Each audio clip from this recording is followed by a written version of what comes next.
Hola,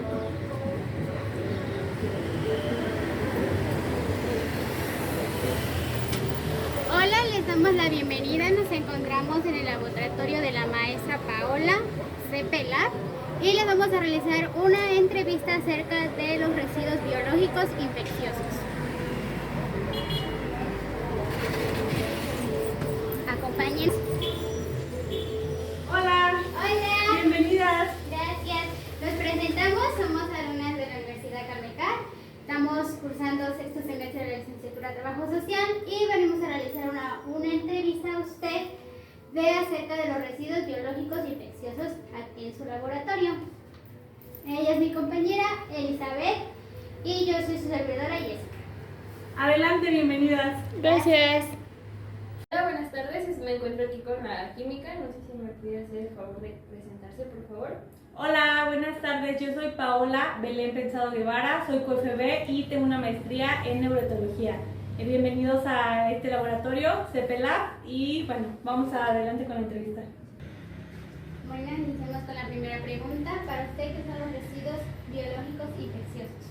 Bueno, antes que nada, los RPBI no los podemos catalogar dependiendo cada persona. Esto está establecido en una norma oficial mexicana, que es la 087, y esta nos va a clasificar a todos los residuos peligrosos biológico-infecciosos como materiales que van a estar contaminados de residuos biológicos como la sangre y que van a tener un manejo particular para evitar contaminar a otras personas, es decir, que estos residuos no pueden ir a la basura común porque se trata de residuos que son generados particularmente en hospitales, clínicas, consultorios o laboratorios. Gracias. ¿Considera usted que es adecuada la clasificación de los residuos hospitalarios? ¿Por qué? Sí es adecuada porque, bueno, tenemos diferentes clasificaciones. Por ejemplo, van a encontrar que podemos ocupar bolsas, que van a ser bolsas como estas, que son de polipropileno. Van a encontrar en dos presentaciones, una que es roja y una que es amarilla. Esta va a ser ocupada, por ejemplo, para torundas, gasas que están empapadas. En el caso de la bolsa amarilla, usualmente para residuos de tejido. Y en el caso de los punzocortantes tenemos, por ejemplo, este recipiente, que es un recipiente que debe ser hermético, rígido, de fácil acceso para la disposición de los residuos, que en este caso estamos hablando de punzocortantes, como agujas, como por ejemplo las lancetas, que han sido ocupadas justamente para algún paciente, que si bien sabemos que no todos los pacientes van a tener alguna enfermedad que pueda transmitirse, pero siempre debemos tratar todos los residuos como si lo fueran. Y bueno, tenemos también otro tipo de residuos que no van a tener este adaptador y van a ser para colocar la sangre directamente. Ahí la pueden vaciar, por ejemplo, cuando ustedes conocen los tubos de vacío o las jeringas, entonces si tienen sangre que necesitan vaciar, va a haber algunos recipientes de este tipo. Entonces sí, cada uno tiene su función especial. Gracias. ¿Por qué es importante para usted clasificar los residuos biológicos infecciosos que maneja? Es importante porque imaginen qué pasa si yo en esta bolsita pongo una aguja. La perforan. La va a perforar. Entonces, este recipiente que es duro tiene una resistencia adecuada para evitar que se vaya, por ejemplo, en este caso, a romper la bolsa. También en este caso, estos, bueno, ahorita no lo están viendo, pero cuando yo ya lo voy a utilizar, esto tiene unos seguritos y cuando yo lo envío al RPBI, ya que vienen a recolectarlo una empresa que en mi caso se llama Ecoentorno y que tenemos un contrato mensual, cada vez que ellos vienen, van a llegar y yo le voy a poner un seguro a este recipiente para evitar que tanto nosotros, que somos los usuarios principales, algún paciente que se pudiera tropezar, no tendría por qué pasar, pero si llegara a tropezar con el bote, no tenga la salida, por así decirlo. Incluso, hablando en la cuestión de las bolsas, estas van a tener una capacidad del 80%. no podemos llenarlas. Imagínense qué pasaría si yo la lleno a tope y después quiero cerrarla así, ¿no? ¿Qué va a pasar? Si yo la lleno hasta lo máximo, Pues no se puede cerrar. no se va a cerrar y va a quedar aquí un hueco, ¿verdad? Ajá. Ese hueco va a hacer que nuestra Facilidad de salir. con facilidad se va a salir. Entonces, esa sería la importancia. ¿Nos podría decir cómo es el proceso que lleva a cabo aquí en sustancia para los residuos biológicos infecciosos? Bueno, lo primeritito que debemos considerar es el manejo con uso de guantes. Siempre vamos a utilizar guantes. Eso es una regla básica de nuestro equipo de protección personal.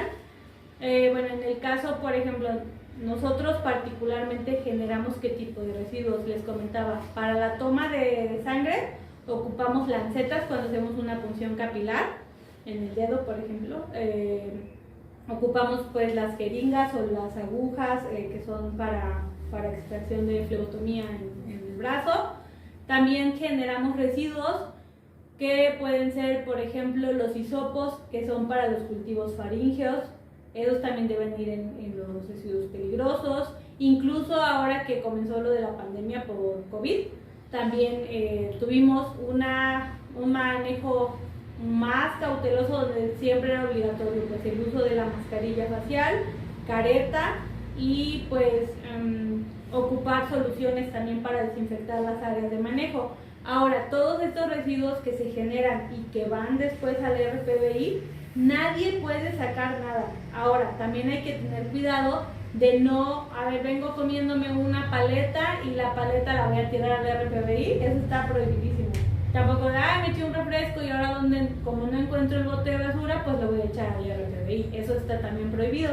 ¿Por qué? Uno, pues digamos que nosotros en caso particular no tenemos este problema, pero en el hospital imaginen la cantidad de residuos que se generan al día. Esta clasificación de cuánto tiempo tienes para eliminar esos desechos va en función de lo que tú produces, es decir, que entre más residuos produces tienes menos tiempo para que vengan los de la empresa, que en este caso les decía Ecoentorno. Entonces, por ejemplo, si tú eres una empresa, una clínica, imagínense el IMSS, prácticamente van a tener que ir todos los días o cada semana con facilidad se va a salir. Entonces, esa sería la importancia. ¿Nos podría decir cómo es el proceso que lleva a cabo aquí en sustancia para los residuos biológicos infecciosos? Bueno, lo primeritito que debemos considerar es el manejo con uso de guantes. Siempre vamos a utilizar guantes. Eso es una regla básica de nuestro equipo de protección personal. Bueno, en el caso, por ejemplo, nosotros particularmente generamos qué tipo de residuos. Les comentaba, para la toma de sangre ocupamos lancetas cuando hacemos una punción capilar en el dedo, por ejemplo. Ocupamos pues las jeringas o las agujas que son para extracción de flebotomía en el brazo. También generamos residuos que pueden ser, por ejemplo, los hisopos, que son para los cultivos faríngeos. Esos también deben ir en los residuos peligrosos. Incluso ahora que comenzó lo de la pandemia por COVID, también tuvimos un manejo más cauteloso donde siempre era obligatorio pues, el uso de la mascarilla facial, careta y pues ocupar soluciones también para desinfectar las áreas de manejo.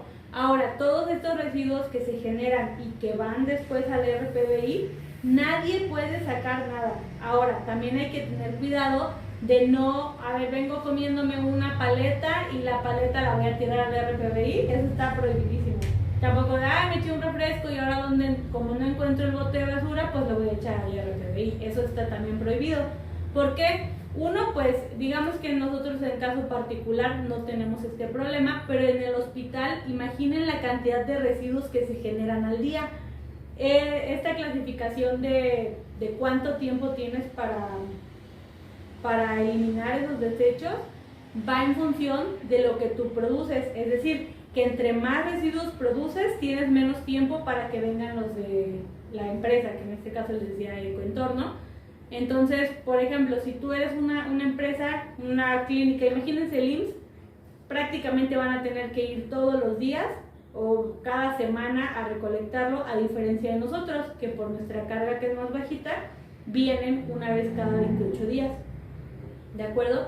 Entonces, bueno, más o menos así nosotros desechamos el material y de ahí una vez que ya se llena, por ejemplo, mi bolsa a la capacidad que les comentaba, yo la cierro de manera adecuada y yo tengo un contenedor especial en el que voy a depositar mis bolsas selladas ahí hasta que venga la empresa que se lo va a llevar. Ellos vienen igual con guantes, manipulan, se lo llevan y a mí me van dejando una hojita que es un manifiesto donde ellos me comprueban que efectivamente vinieron a hacer esa recolección. Yo tengo que respaldar tanto el manifiesto como la factura para que cuando venga Cofepris y me diga, oye, a ver, quiero ver cómo estás desechando tus residuos, yo le pueda comprobar a Cofepris que efectivamente estoy cumpliendo como le indica la norma oficial mexicana. Gracias. ¿Qué sucedería si no hubiera una clasificación adecuada para los residuos biológicos infecciosos? Pues existirían accidentes principalmente y la otra es que la gente podría tirar sus residuos a como se le antojara, ¿no? Entonces imagínense las personas que trabajan en limpia pública. Ese es un problema que, por ejemplo, en casa alguien se pone una inyección y ¿a dónde van a parar esas agujas?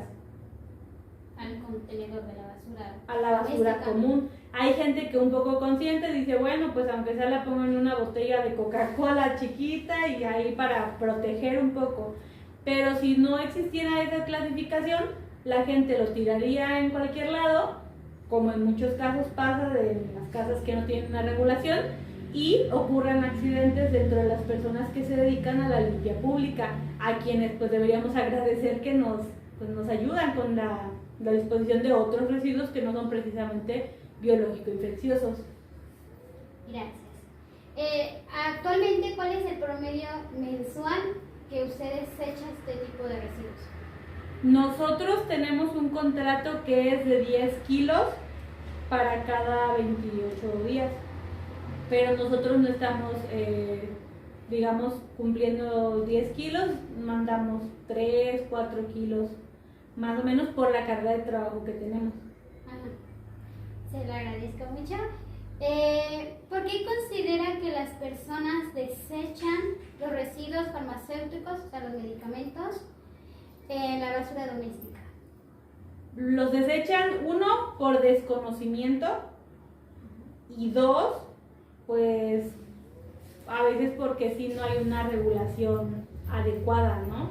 O sea, creo que sí hace falta un equipo de supervisión y vigilancia, porque ha ocurrido que salen noticias de repente, digo, no son tan frecuentes, pero de que aparecen bolsas de RPBI abandonadas en cierta avenida, ¿no? Ocurrió un caso, no recuerdo la fecha, pero fue en Banderilla, y encontraron bolsas de residuos peligrosos. Imagínense lo peligroso que es que, por ejemplo, un perrito, pues de manera inocente, inconsciente, va, desbarata la bolsa y eso se vuelve un foco de infección. Entonces ahí es personas por desconocimiento, por ignorancia, y quienes lo hacen pues por maldad.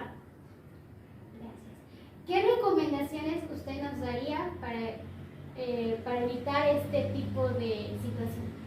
Lo primero que les recomiendo es que lean la norma oficial completita, que se la aprendan al derecho y al revés.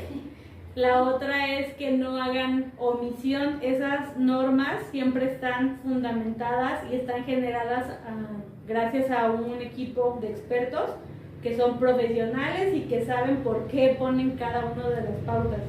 Entonces a veces decimos, no, pues eso no importa, ¿no? Pero en realidad... ¿Qué sucedería si no hubiera una clasificación adecuada para los residuos biológicos infecciosos? Pues existirían accidentes principalmente, y la otra es que la gente podría tirar sus residuos a como se le antojara, ¿no? Entonces imagínense las personas que trabajan en limpia pública. Ese es un problema que, por ejemplo, En casa alguien se pone una inyección y ¿a dónde van a parar esas agujas? Al contenedor de la basura. A la basura doméstica. común. Hay gente que un poco consciente dice, bueno, pues aunque sea la pongo en una botella de Coca-Cola chiquita y ahí para proteger un poco. Pero si no existiera esa clasificación, la gente lo tiraría en cualquier lado, como en muchos casos pasa de las casas que no tienen una regulación, y ocurren accidentes dentro de las personas que se dedican a la limpia pública, a quienes pues deberíamos agradecer que nos ayudan con la disposición de otros residuos que no son precisamente biológico-infecciosos. Gracias. Actualmente, ¿cuál es el promedio mensual que ustedes echan este tipo de residuos? Nosotros tenemos un contrato que es de 10 kilos para cada 28 días, pero nosotros no estamos, digamos, cumpliendo 10 kilos, mandamos 3, 4 kilos, más o menos por la carga de trabajo que tenemos. Ajá. Se lo agradezco mucho. ¿Por qué considera que las personas desechan los residuos farmacéuticos, o sea, los medicamentos, en la basura doméstica? Los desechan, uno, por desconocimiento, y dos, pues a veces porque sí no hay una regulación adecuada, ¿no? O sea, creo que sí hace falta un equipo de supervisión y vigilancia, porque ha ocurrido que salen noticias de repente, digo, no son tan frecuentes, pero de que aparecen bolsas de RPBI abandonadas en cierta avenida, ¿no? Ocurrió un caso, no recuerdo la fecha, pero fue en Banderilla, y encontraron bolsas de residuos peligrosos. Imagínense lo peligroso que es que, por ejemplo, un perrito, pues de manera inocente, inconsciente, va, desbarata la bolsa y eso se vuelve un foco de infección. Entonces ahí es personas por desconocimiento, por ignorancia, y quienes lo hacen pues por maldad. Gracias. ¿Qué recomendaciones usted nos daría para evitar este tipo de situación? Lo primero que les recomiendo es que lean la norma oficial completita, que se la aprendan al derecho y al revés. La otra es que no hagan omisión. Esas normas siempre están fundamentadas y están generadas gracias a un equipo de expertos que son profesionales y que saben por qué ponen cada una de las pautas. Entonces a veces decimos, no, pues eso no importa, ¿no? Pero en realidad cada uno de esos puntos que dice la norma oficial, tanto se van a evitar. Ahorita ustedes como estudiantes a lo mejor dicen, me regaña el maestro, ¿no? Pero más adelante, ¿qué va a pasar? Cuando venga Cofepris y te audite y te diga, bueno, tú ya eres profesionista y no sepas cómo tratar una norma oficial mexicana. Entonces, lo primero es conocer la ley, las normas, leerlas todas y sabérselas para entonces actuar en función de ellas. Gracias. Para usted, ¿cuáles son los tipos de desechos que considere en alto riesgo de enfermedades infecciosas? Pues es que todos los que se ocupan, o sea, porque incluso una gasa, si la ocupaste, como por ejemplo, nosotros hacemos el DOC, que es para la atención de Papá Nicolau. Entonces tú tienes un hisopo que dices algodón y plástico, ¿no? Está hecho a base de algodón y plástico. Pero si lo ocupaste para una toma cervicovaginal y estuvo en contacto con una persona que es VPH positiva, todos nuestros residuos biológicos infecciosos van a ser tomados de la misma importancia. Todos, aunque no sean punzocortantes. Gracias. ¿Recibe alguna capacitación acerca de la clasificación de los residuos biológicos infecciosos? Mira, como tal, así como que sí hay capacitaciones, aunque yo creo que desafortunadamente casi siempre este tipo de cursos van como implícitos. La mayoría creo que se toman un poco más de esa manera, sí los hay, pero casi siempre van como en segunda mano. Por ejemplo, tomas un curso de microbiología y siempre te van a hacer hincapié en todas las materias que ustedes lleven, se van a dar cuenta que les van a hacer hincapié en el uso de residuos. Se vuelve ya como O sea, no importa si estás en parasitología, si estás en hematología, si estás en microbiología, va a ser como nuestra norma básica y que nos permite tanto cuidarnos nosotros como mantener el respeto hacia los demás. Porque en un área de trabajo donde tú trabajas con 3, 4, 10, 20 personas las que trabajes, tú tienes que respetar y salvaguardar su integridad.